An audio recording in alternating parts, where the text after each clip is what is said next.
So hello, what's up mga ka-lifestyle? Magandang araw sa ating lahat. Welcome back again sa ating channel, Marky Lifestyle. So for today's video, let's talk about online dating application. So meron akong share sa inyo mga ka-lifestyle. No? Alam ko, halos lahat ng mga viewers natin or legit na biktima ng online dating application na papansin na to. So yung tinutukoy ko po mga ka-lifestyle is yung mga OLA promoter. Yes po, kung napapansin nyo, kaliwat kanan, yung promote ng mga online leading application sa lahat ng klase ng social media platform. So napakalaki po ng impact nito sa mga biktima ng online leading application dahil po sa promoter ay nagkaka-idea yung ilan kung saan mangungutang So again mga ka-lifestyle, na linawin ko lang po hindi po lahat ng mga nagpo-promote ng online leading application is bayad po ng kumpanya ng OLA. Yung iba po diyan, yung karamihan dyan is nagpo-promote lang sila para kumita. Mag-gain ng subscriber, magkaroon ng viewers, dumami yung followers, whatsoever, Yun po yung reality, So, pero it doesn't mean mga ka-lifestyle, hindi gagawa ka na ng video, magpo-promote ka na para mag-gain ng subscriber, mag-gain ng views, mag-gain ng followers, Hindi ibig sabihin gano'n, Kasi meron naman din iilan na bayad ng online leading application. So kung napapansin nyo yung mga nagpo-promote tapos mapapansin nyo yung mga description box nila, mayroong mga referral code. Once na ginamit po natin yung mga binibigay nilang referral code, malamang sa malamang mapupunta yung commission. Magkaka-commission sila pag ginamit natin yung referral. Aside sa, of course, bayad sila ng OLA. So, yun po yung katotohanan, yun po yung reality, mga ka-lifestyle, sa mundo ng promoter ng mga online dating application na yan, So, ako mga ka-lifestyle, dati meron nag-alok sa akin, As far as I remember, mga ka-lifestyle, si iPeso, yes, inalok po ako ng iPeso dati, yun nga lang, tinanggihan ko, of course, siyempre, matatapakan natin yung yung kumbaga magandang adhikain kumbaga. That's why syempre tinanggihan natin kahit gaano kaganda yung offer, since na umpisa natin, kumbaga ito na talaga yung goal natin mag-defend sa mga biktima ng online dating application. So pinanindigan natin yun. Aside sa syempre biktima tayo, maraming makaka-relate na biktima ng online dating application. So, alam ko maganda yung bigayan pag pinopromote natin yung mga online dating application, aside sa meron tayong commission once na magamit natin yung referral code natin.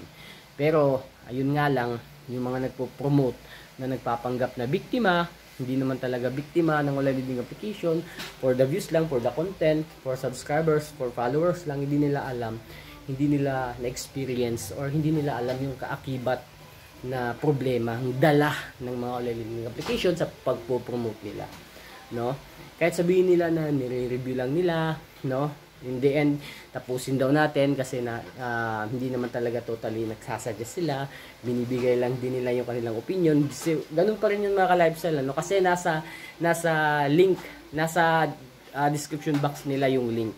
So, in that way, matatawag pa rin natin na nagpo-promote sila, So, yun lang, share ko lang sa inyo para at least yung ibang mga online leading application biktima is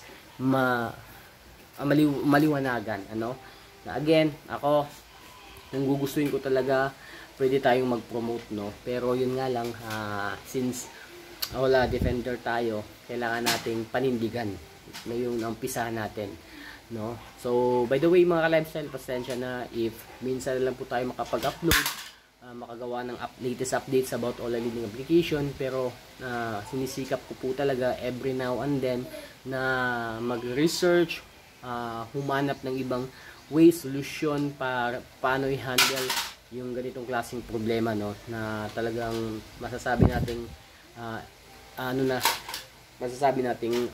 kalabisan na, kasi hindi man lahat medyo yung iba sa paningin ng iba nagbabago na daw, hindi na daw masyadong haras, pero aminin man natin or hindi, iisa pa rin yung adhikain ng mga yan. Once na nagka-problema ka, nag-due ka, hindi ka na nakapagbayad, haharasin ka talaga niyan, no? Haharasin ka, whether you like it or not, haharasin ka. Kasi yun na po talaga yung kinagawian. Halos ng lahat ng mga online learning application company. So again, ingatan na lang po natin yung mga ibang contacts natin na hindi ma-involve, no? Kasi karamihan kasi na nababasa ko ngayon sa mga comment section ng mga videos ko, yun po yung problema nila, no? Yung ibang contacts nila na hindi naman nila nilagay as a reference, yun po yung pinagtatawagan ng mga damuhok ng mga online leading application agent or yung ibang mga third party agencies na tumatawag sa mga biktima. So again mga ka-lifestyle, ano, nasa sa inyo pa rin yan, ano, if maniniwala kayo sa mga nagpo-promote, no? Again, karamihan po sa mga nagpo-promote ng mga online leading application, 100% hindi po talaga biktima ng online leading application.